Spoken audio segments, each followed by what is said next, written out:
everything turn, turn, turn. There is a season, turn, turn, turn.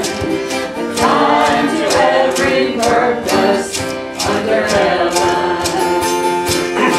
Time to build up, a time to break down, a time to dance, a time to mourn, a time to cast away stones, a time to gather stones together. To everything turn, turn, turn. There is a season, turn, turn, turn. A time to every purpose under heaven. A time of love, a time of hate, a time of war, a time of peace, a time you may embrace, a time to refrain from embracing. To everything turn, turn, turn. There is a season, turn, turn, turn. A time to every purpose under heaven. A time to gain, a time to lose, a time to rend, a time to sow, a time to love, a time to hate, a time for peace. I know it's not too late. Alright, very nice. So today we're talking about words, which I think a lot of folks would say, I'm going to church to learn about words. Really? It's just kind of goofy.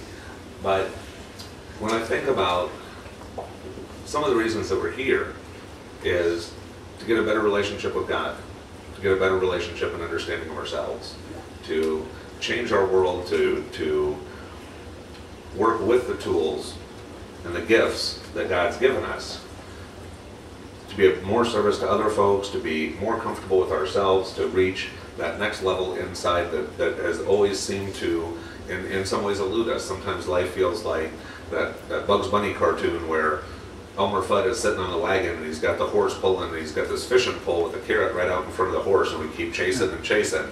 And it's that being able to see that carrot that keeps us moving forward. By utilizing the tools that God's given us is what helps us actually eat the carrot.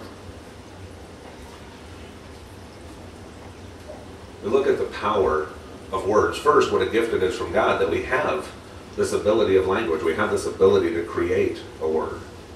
We also have the God-given free will to choose any words that we want. Now this is every type of word. This is the words that are inside our head that nobody else knows. Your own private thoughts that nobody knows. You get to choose those. Nobody else has the power on the planet to put words into your head that you don't want there. And the words that come out of us, and the words that connect us with other people, positive or negatively.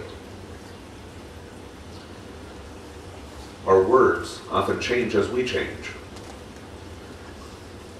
My heart goes out to the folks in the political arena who have so many words recorded on tape, and they're held accountable to this word or this word or this word that they said last week, last month, last year, a decade ago, or when they were 12. I look back at, I was doing when I published my second book, I was doing a book signing and somebody came up with my first book. And they said, oh, Scott, I'm not sure that I agree with this part of your first book that says ... And I looked them in the eye and said, oh, I don't agree with that either. And they said, dude, you wrote it. I said, I know, and the me that wrote it totally believed that. But the me that I am today has changed and evolved, and now I believe something slightly different. And they went, but you wrote it. I said, I know, but as you've continued to grow and evolve, hopefully I have too. And at some point, hopefully, there will be things with my second book that I don't agree with either. And when I write a third book, hopefully, I grow to a point that there's parts of it that I don't agree with either. The power of words is so absolutely profound, and we're going to talk about some of the metaphysical reasons for that. But let's look at the real-world examples. When we look at what defines me, what defines you, there's this television show we've been watching called Undercover Boss, where the CEO of a company goes undercover inside of his or her own company, and they get to see how the front line actually does it. And when most of these people are interviewed, when they look at what defines them, when everybody else sees CEO and big house and family and all this stuff, when the person is interviewed, they say, when I was a kid, my dad said, my mom said, my neighbor said, somebody told me that, ... And that changed my whole life. When you do counseling work for folks who have addictions and abuses and all these things they're overcoming, oftentimes they'll say, but when I was a kid, I was told this, I was told that, I was told this, and this is why I am who I am today. And so the power of words absolutely help to define us. One philosopher said, most people spend their entire lifetimes trying to make good on the promises they made to themselves in their 20s. When you were in your 20s, what did you say to yourself? And are you still trying to make good on those promises today? Maybe something worth thinking about. When we look at the power of words, we look at the power. When Darcy's singing a song, the feeling that comes through is amazing, but it's the words that we pay attention to. It's those words that create an image in our mind. With the power of our words, we can welcome God into our life, or we can absolutely denounce Him and push Him away. We can welcome friends into our worlds, or we can absolutely push them away. The power of words are so absolutely profound, yet oftentimes we take their power for granted. They flow right out of us. Once upon a time, I was in high school, and one of my best friends' mom had was in an accident and had a surgery that wired her jaw shut for about 10 months. And she had to eat through a straw, and she had to, this was before the land of computers, so it was like, and it was before the land of dry erase boards, so she had a notebook, and anything she wanted to communicate, she had to write down. And so I'd be over at his house, and we'd be hanging out doing something, and she'd start scribbling away, and then she'd turn the page. And she'd start scribbling away again, and she'd turn the page. And then she'd write what she was actually thinking. And she said that for her, that was a life-transforming event, because she suddenly understood the power of her words. Because before that, the words would just fly out of her, because they were so easy to do. And when words became more difficult, because she had to actually write them down, she realized that most of what she actually would have said isn't what she wanted to say and isn't what she meant. The interesting part was 10 months later, when her jaw got unwired shut and she regained the ability to speak, a few months after that, she went back through all her notebooks and read every word that she had said over the course of about 9 months. And she was absolutely amazed at the transformation of when her words started being written down to towards the end when she was very comfortable with her words being written down. Imagine in that cosmic computer in the sky, if every sentence we'd ever thought or any sentence we had ever said in our entire life was written down like this lady, that we could look back through everything that we'd ever said and everything that we'd ever heard. We know with the television we have the ability to tune into any channel. We know with the internet we have the power to go to any website and read anything or listen to anything we want to. What we may not understand is how deeply those words actually sink into our subconscious, actually sink into the recipe of who we are. The power of words is absolutely amazing. As I was researching this, the skit of what skit to use today, there was one skit that I thought about using that was, it interviewed people, just a camera crew went out to a college campus and just put people right in front of the camera. I was going to do this with all of us, so we'll just wing it. But put the camera right in front of each person and said, describe yourself in 3 words. There was a whole lot of and then you could see people's minds searching for, I'm on camera. What would I like the words to be? Oh, happy. Oh, this. Oh, positive. Oh, blah, blah, blah. And then you could see in their facial expressions the real words, where one person might be thinking I'm an athlete, I'm a jock, I want to define myself as a jock, I am defined as a jock in this thing. But I can't say that. I'll say happy and thankful and uplifting and positive and intelligent and good looking and all of these things, all these words that would be used. It really made me think about what words, if you could only pick 3. Now if you could pick 100, it's pretty easy, you can start rattling them off. When you narrow it down to only 3, what would your 3 words be? What words would you choose to define you? What words do you think define you right now? It's something only you know. It's something that right now, being put on the spot, you might have 20 words going through going, how do I even narrow that down? But as your week goes on, as the rest of the afternoon unfolds, I want you to give it a little thought as to what 3 words you think define you, and what 3 words do you think other people would use to define you. Words are extremely, extremely powerful. To think about the power of prayer without words. The power of relationship without words. But with words, all of that changes. We can think back to things that people have said that are completely untrue, but somehow got stuck in our head. Maybe it was something a parent, maybe something an ex-spouse, maybe something a current spouse, maybe whatever it is, the words, you can't unring that bell. You can never take back a word. And to think about how those words can absolutely tear us down or absolutely build us up is just amazing. And when we look at the power of manifestation, I want to manifest this thing. And the basic recipe is what I think today, I say tomorrow, what I say tomorrow, I act the next day, and then I become it the day after that. So it's thought, word, deed, become. That's pretty much what manifestation is in a nutshell. So if what I think I want this, but I spend all my time talking about that, then it's like saying I want to walk to this side of the room, but everything I'm talking about is on this side of the room. Doesn't get us to where we want to go. If what I think is over here and what I talk is over here, then what I act is over here. And to look at what is a thought. Take a thought without words. Just, I'm thinking about this thing. And just think about this thing. Don't put any words to it. But you're thinking about this thing. Now you start to put words to describe this thing you're thinking about. It suddenly takes it from an idea into the next stage of real. The next stage of real.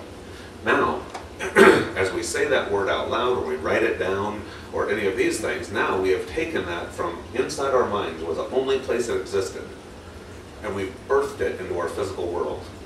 We've birthed it by giving it voice, or by writing it down. It now is manifest. That word is already beginning to manifest. Other people can hear it, can see it, can read it. It's right there. It's now become more real as a word than it was a thought.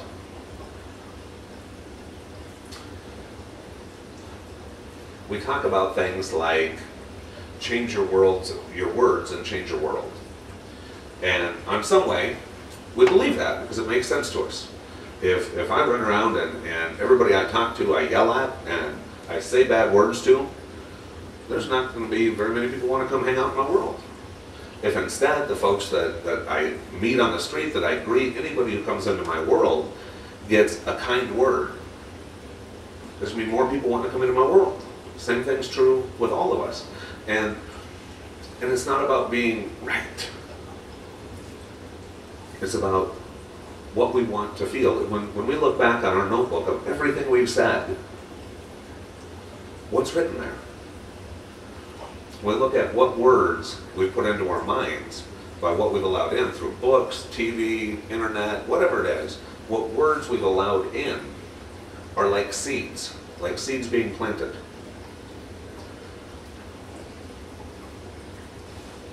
One of the things that I really, really love is right now, living in this time, we're able to give things greater clarity because of technology. In the past, the mystics would say, your words will become you. Your words will become your reality. And people had to take their word for it. They had to say, your words have power. Well, maybe they do, maybe they don't. Yeah, those words did. I'm not sure those words did. Now today, we can see how words physically change our reality, physically change our bodies, and physically change the world that we interact with. There was a gentleman, a scientist in Japan named Dr. Emoto, and this dude was looking at water under a very high-powered microscope. And he got a phone call from his wife that made him really, really happy. And he was thinking really, really happy words, and he was saying really, really happy words.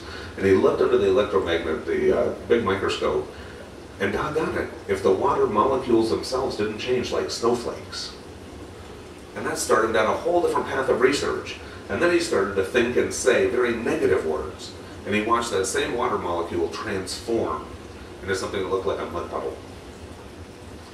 He's now made a great deal of work out of the hidden messages in water. He's written books, he lectures on it, and so I want to share with you just a short video clip that shows the power of our words on our bodies, on our reality. You don't have to take my word for it. The science is duplicatable every single time. These experiments are duplicated every single time the water crystallizes the same exact way. With positive and negative thoughts. With positive and negative words. Think about what that does to change your body. Think about next time you put a shirt on that has words on it. What do those words say? And what do you think those words are doing to every cell of your body after watching that video? We think about the music that we listen to. How does that music change our cellular structure? Now, as we're not isolated occurrences of matter here, we're all connected. As we think these thoughts, it connects to the water. It connects to the water in our homes, that's connected with pipes to the water in my neighbor's home, and the water in that neighbor's home, and the water in that neighbor's home. To the lakes and the oceans, for the entire world. And so as we give prayers, as we give thoughts, as we say specific words, it changes the molecular structure of our entire neighborhood, of our entire county, of our entire planet. This gift that God has given, this gift of words, is not a trivial gift. We're just now, through research like this, beginning to understand the power that our words have on our world. A friend of mine did an experiment once where he ate the same exact meals for, I think it was like a month, but he cataloged what each of those meals were. But before he ate each of his meals for 1 month, he would focus on his food and his drink, and he would say negative words. He'd grown up praying over his food, so he was familiar with that. He knew what that felt like. He didn't know what his food would taste like, what his food would do to his body. He figured if he could change the molecular structure of water by talking to it or by writing a word on a glass, then what impact would it have on his food? And so for a month, he said negative things and he wrote negative things on the glass, and he couldn't even finish the month. He had committed to doing it for a month. He couldn't even finish the month. Food for him tasted so bad, was giving him indigestion. His body couldn't process it. He had acne coming out of everywhere. His body was shutting down. He was not liking it even a little bit. So he changed it, and he changed it to positive. Wrote positive words on his glasses, would pray positive things onto his food. And through this, we can see actually change the molecular structure. Now, he ate the same exact food. Had the recipes of I'm eating the same thing. But is it not only his intention, but his words physically changed? It obviously wasn't the food. All of a sudden his body went back to digesting it, his complexion cleared up, his depression went away, he was happy again, he was his normal self again.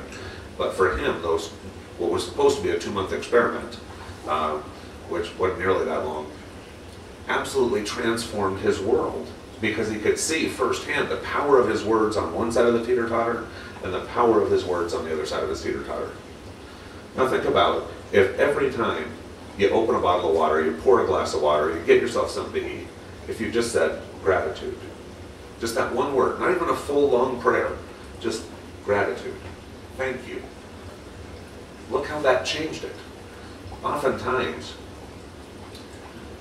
sometimes Mary will cook something and somebody will say, that's the best blah, blah, blah, blah, blah, blah, blah. And she says, that I've ever eaten. And she'll say, well, use my special ingredient, sprinkle it with love. And she did. She was thinking love. She was thinking happy thoughts as she was preparing that food. And you can physically taste the difference. If other times, any of us are having a bad day and it's like, gotta fix something to eat. Not so good, the food. And now we can see physically why. Now I ask again, going back to the beginning, what 3 words define you?